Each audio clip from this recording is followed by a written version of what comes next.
Hello. Welcome here. Thank you for coming. Hello. First, I need to show you some important things. Number one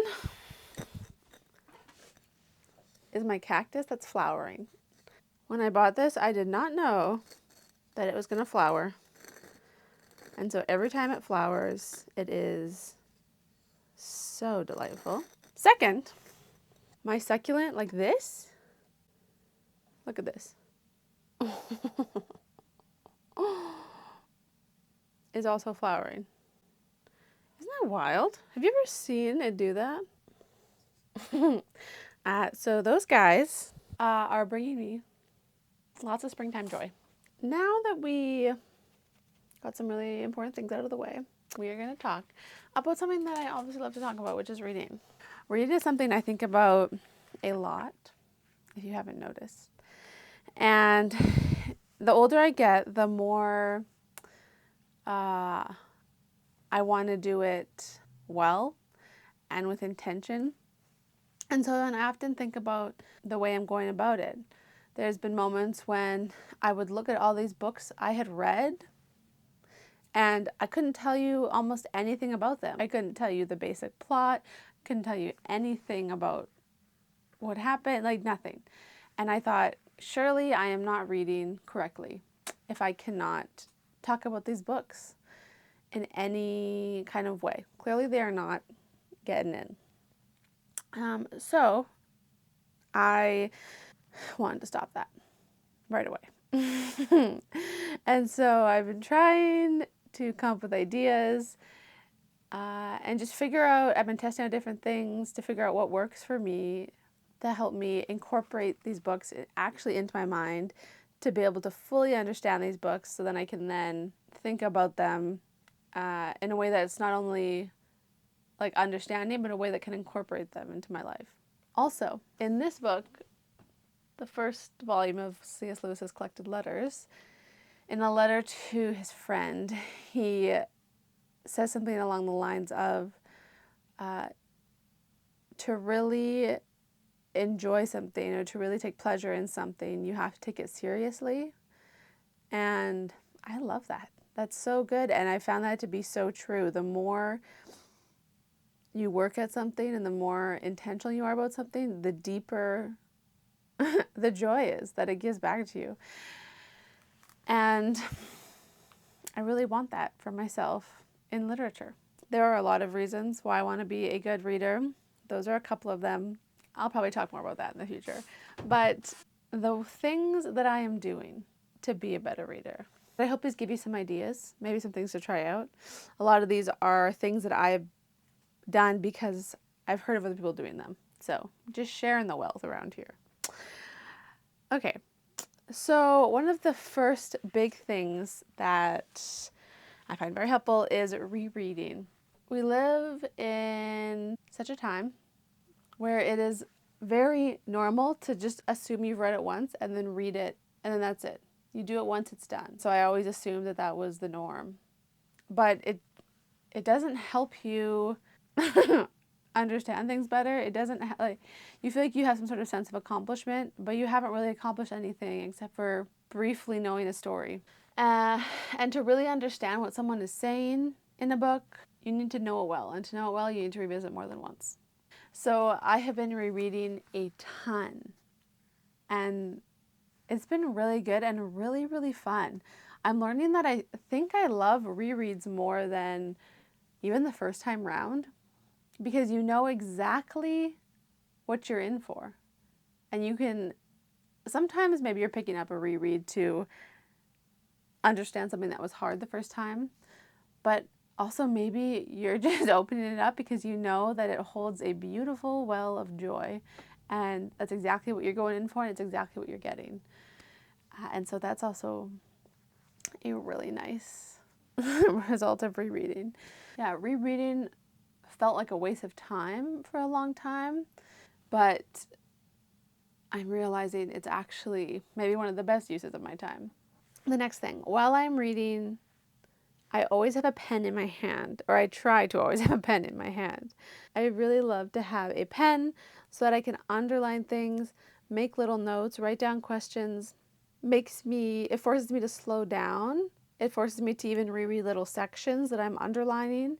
And then also when I'm going back, either flipping through after I've read or on a reread, it's really interesting to see the things that I noticed the first time or the things that struck me, or maybe I put a question mark because I didn't understand something. And then when I go back and read again, it's no longer a question, and you can really see the growth of yourself as a person and as a reader.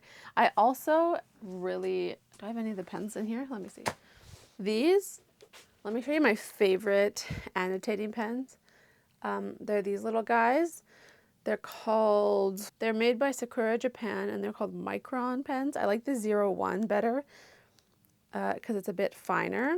I love these pens. Um, Here I have a 01 and a 05. I prefer the 01 because it's a little finer. It has a very, very fine tip. These pens are nice because they are archival ink, so they don't eat away at the paper. I don't know if you've ever opened a book that had underlining in it from someone else a long time ago, or even from yourself. And if they just use like a ballpoint pen or even a highlighter, you can see that it's deteriorating the pages and eating away at the paper. Or sometimes the ink is all bled everywhere. So I really love these pens because I know that they're not going to do that.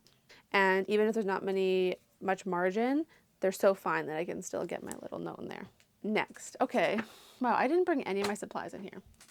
Let me go get my commonplace book. The next thing is commonplacing. This is something that's been going on forever, okay? It was particularly helpful before computers, before you could search stuff. This would have been so, so useful to look up anything.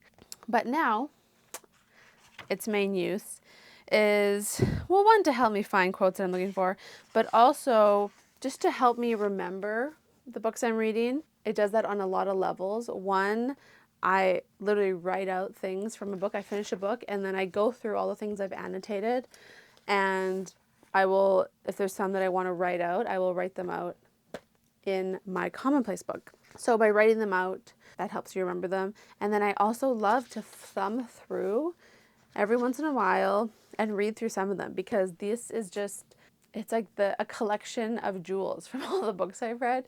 So reading through it is very, very enjoyable for me and really helps me remember the book and carry it through into my life. Maybe I'll do an updated commonplacing video if anyone's interested in seeing that.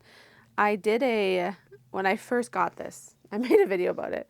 But since then, I have been refining my methods. Oh, also, I kind of carry this around sometimes, and with certain friends who enjoy this sort of thing, we will often read each other quotes from stuff we're reading. It's really a dream. It's really my dream.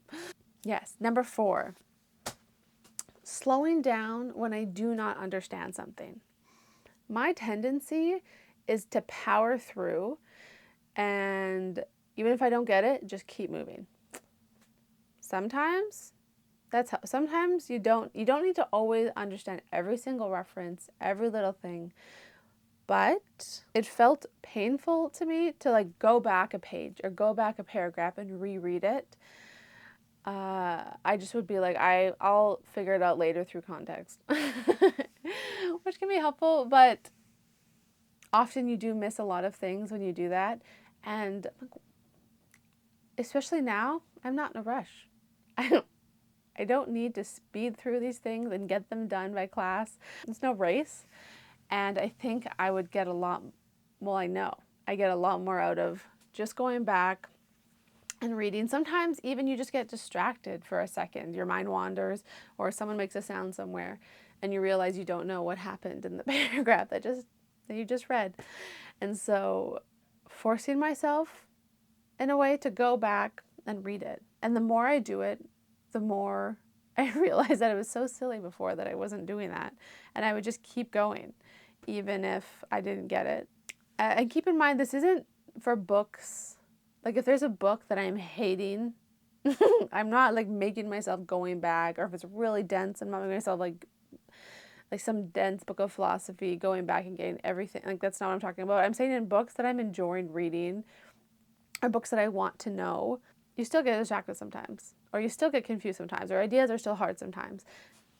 And so just letting myself slow down, pause, go back and read. It makes the book so much better.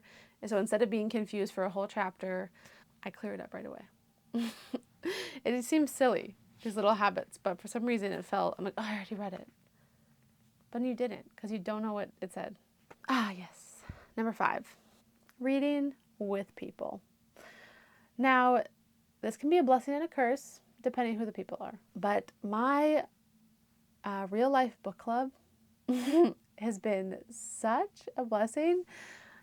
They are a group of people who just want to read the hard books together and do it. And we don't always have the answers, we don't always know what's happening, but we help each other through these books that are hard. And it's been so nice and so helpful. And things like the Iliad and the Divine Comedy. We read The Discarded Image together by C.S. Lewis. Things that are a bit more challenging and take a bit more work are so much nicer when you have someone else not only to sympathize with you and be alongside you, but they're also smart. And so they just bring great insights. We all notice different things. And so when we come together, we can all pool our readings together and create a much richer meeting. I always leave our book club with a bigger or a better appreciation of the text we're reading. Sometimes I'll go in and I'll be like, I got nothing. It was really hard. And then I leave wanting to read it again. If you want to read a hard book, find someone who also wants to read it with you. And it's just so good. It's so much nicer. Okay, number 6. This is the last one. This is something very new to me. I saw this in a Ruby Granger video. She was saying that she does this. She, after reading a book, she sometimes will just journal or free write about the book she just read. And I thought, that's interesting. I don't often write about the books I'm reading. I do journal quite a bit, but mostly about myself and my thoughts. And sometimes book ideas get in there, but it hasn't been that intentional. And so I've tried it a few times, and I found it very helpful for helping my mind process the thing I just read. These aren't great blog posts or essays that anyone should ever read, literally never. It's just a trail of my thoughts that I've had from the book, and it helps me sort them out. It helps me push them a bit further and just continue to engage with the book after I've closed the page. Because sometimes I want to linger in the book, but sometimes I want to race into the next one. So you kind of open a new one right away, and then you kind of forget about the one you just read a little bit. So in an effort to not do that, I've been waiting, pausing, and journaling. Or sometimes even later, like I'll go back to a book I finished a few weeks ago and write down the things I've been thinking about or the things I remember from it. It's been a really, really fun exercise. That is it. Those are the 6.